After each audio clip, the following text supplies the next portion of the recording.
Hey guys, so thanks for joining me on part 2 of this tutorial. So I'm just going to carry on where we left off. So we've got this. I'm thinking it's a little bit boring at the minute. I want to kind of push the perspective, or I don't know, make it a little bit more interesting somehow. I tend to kind of go for the same kind of composition sometimes, especially when I'm doing a live tutorial. So there's like added pressure, isn't there? So yeah, we're still staying in grayscale for the time being, and I will be switching to colour pretty soon. So I'm just kind of feeling around the canvas, just kind of keeping my hand moving, getting as much information onto the canvas as possible. That's the trick with these, is just to keep playing around, keep moving stuff around until something cool emerges. Just seen something there. Look, a little bit of light hitting that rock there. Blip. Change that edge so it's more of a solid edge.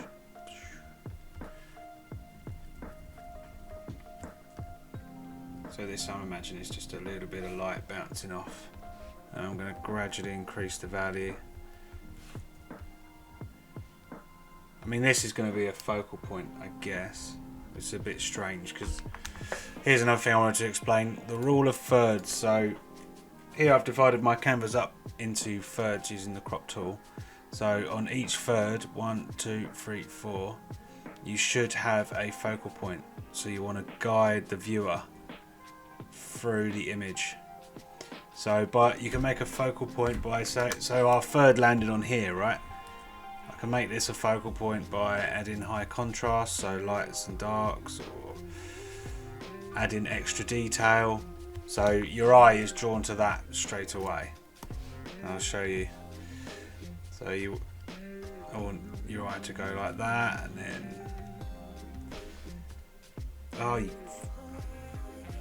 whoops, nearly swore then. So you want your eye to travel through the image. So I might do a focal point there next. You see it lands right on the third, well, around about the third, and then maybe up to there. So that's how the viewer is going to travel around the image. Maybe we shall see. What was I going to do? I want to push the perspective a little bit more, get that height.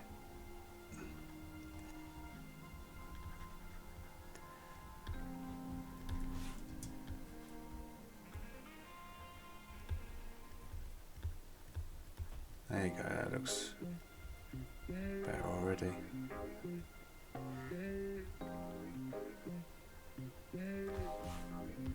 Here as well. So when you're following that perspective grid, that's how you get the illusion of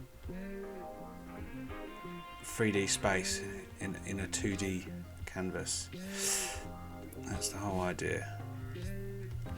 Get rid of that, that's annoying. Is that going to be just one structure? Yes.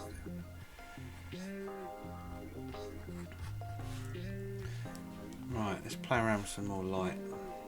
So another thing I'm noticing, it's probably a little bit too bright over here. You want your values, so your lights and your dark, you don't want it to be like a 50-50 split between light and dark. You want it to be 1/3. So it needs to be 2 parts dark and 1 part light, or 1 part no, did I say that right? So it either needs to be 2 parts dark and 1 part light, or 2 parts light and 1 part dark. So I'm going to go for a 2 parts dark and 1 part light, so 2/3. That's better, isn't it? It's about 2 out of 3 on dark, and then 1 out of 3 on light. How light are my lights? I'll push them a little bit more. Some atmosphere. All about the atmosphere. You can see the process of the painting is really slowing down now. It's been 5 minutes and hasn't really changed that much, which is what you'll find. The start of a painting goes the quickest. I want to use the warp and kind of play around. Ooh, I kind of like that. That's pretty cool. Just makes that look even bigger. It's disappearing off canvas. Might add some colour in a minute.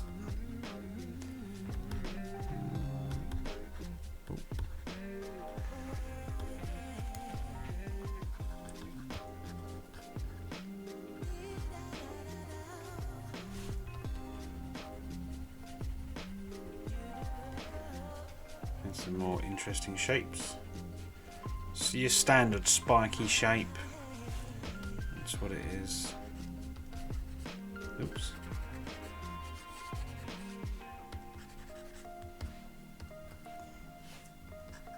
Ooh. Ooh, seen something there. Again, you just start seeing things in the painting in your mind's eye. Like looking at clouds.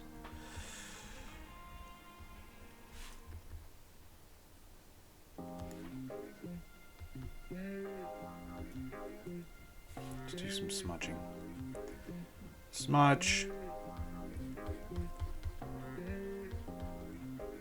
See what shapes we can get. Good way to get some abstract shapes is to play around with the smudger.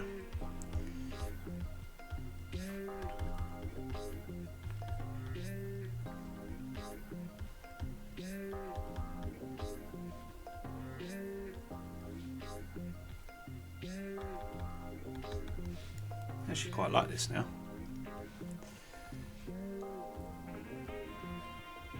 To bring out some more of that. To calm the lights down a little bit more. Start detailing these focal points.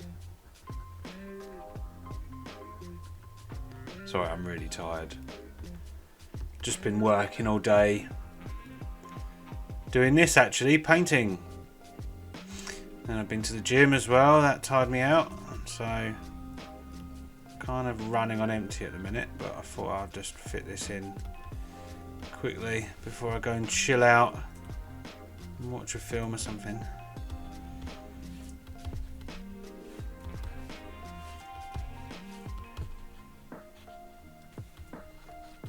Do like that. Flip the canvas to find out. What's that there? I don't know, but it's gonna be that now. Big spiky thing.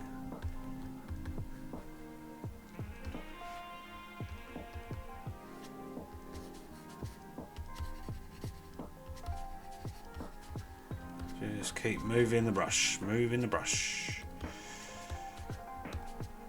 Right, something weird's happening there. That shouldn't be darker than the foreground. So that should not be darker than that because that's supposed to be further in the background, isn't it? Let's darken that all up anyway. Ooh, that was good. Now we're like being closed in with the darkness. I like that. That's actually really cool, actually.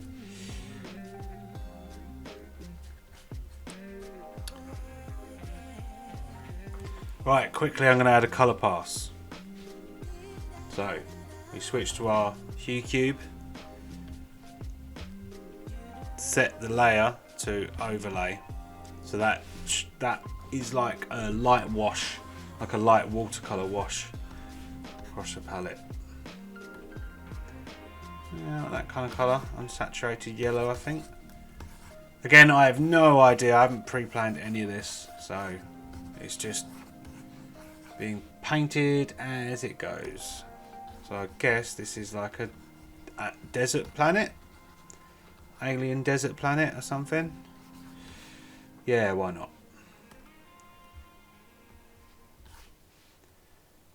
Just keep changing the hue, keep changing the colour, get a nice colour variation. Go in there. I even put a little bit of blue up there, look. See? Nice. Subtle. Subtle blue hue. Right, I'm going to stop this in a minute. Right, we go to a soft light layer. So soft light will let a little bit more colour come through, as you can see.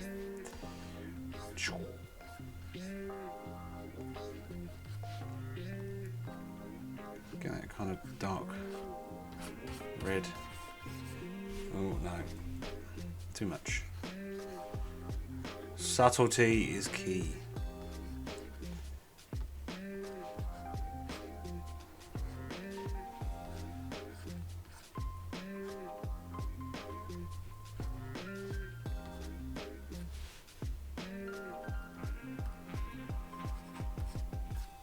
Just playing around, adding different tones. So what I might do now is just merge all those layers. And now we've got some colour to work with. Just basic colour.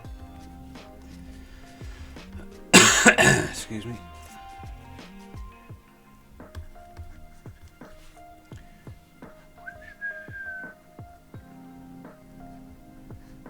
Bring in that colour. Start to add a bit of colour variation. Keep changing the hue. See, now it's gone slightly green there. That looks okay, I suppose. Just to kind of simulate real paints, because real paints, when they're wet on a canvas, they mix with each other and create all different tones and hues. So you want to show that. Now we're starting to do some detailing. So you think of detailing as like smaller shapes within the bigger shapes, which is what I'm doing now. And you've got to keep the values tight as well. So see the values there, and you go up a little bit, change the hue. Boom.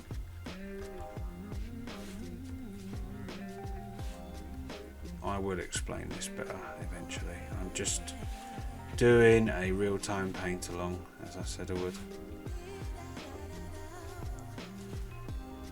I'll kind of break down a few techniques when I get the time. So hopefully watching me do this might give you a little bit more of an idea on how to do it yourself. If you want to do it the fun way and not the cheaty way. Cough cough AI.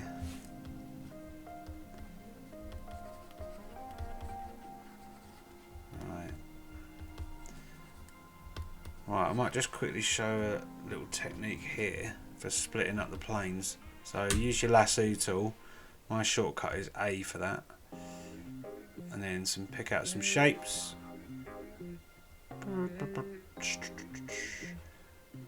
Oh, have I done that right? Yeah, why not? That actually might look cool, actually. And then we can create some atmosphere behind different objects. Yeah, I'm going to leave that. I didn't actually mean to leave that gap there, but it actually looks pretty cool. Look. Happy accident, as Bob Ross would say. Look at that. Exciting. That's what I like about painting. You never know what you're going to create until you just start mucking around. Let's do that again. So we'll do it here. So this is going to create a nice focal point. So you've got the dark rock there, and then boom. So your eye is drawn to there straight away. Some shadow. Right, I might just quickly up the contrast a little bit now. Right, this contrast. Oh, we're on 15 minutes. No! Flip it.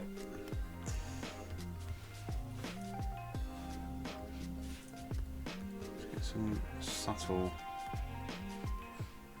Ooh. So, most of this is quite unsaturated colour at the minute. I'm slowly building up the saturation, so I might start like there, for example. A little bit more orange coming in, and there. See, build it up slowly, especially here. In the shadows. In the shadows.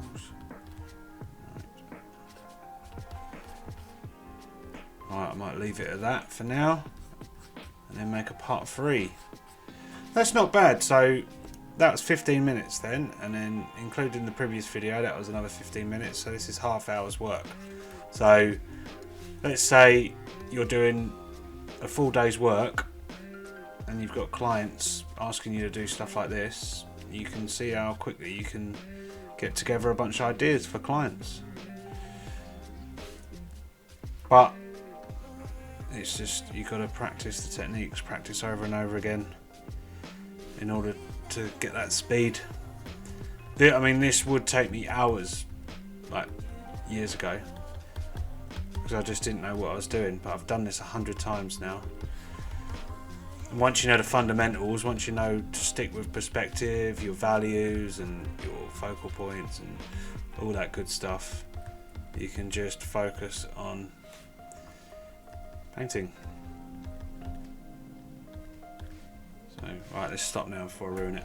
Right, thanks for watching, guys. I'll see you in part 3.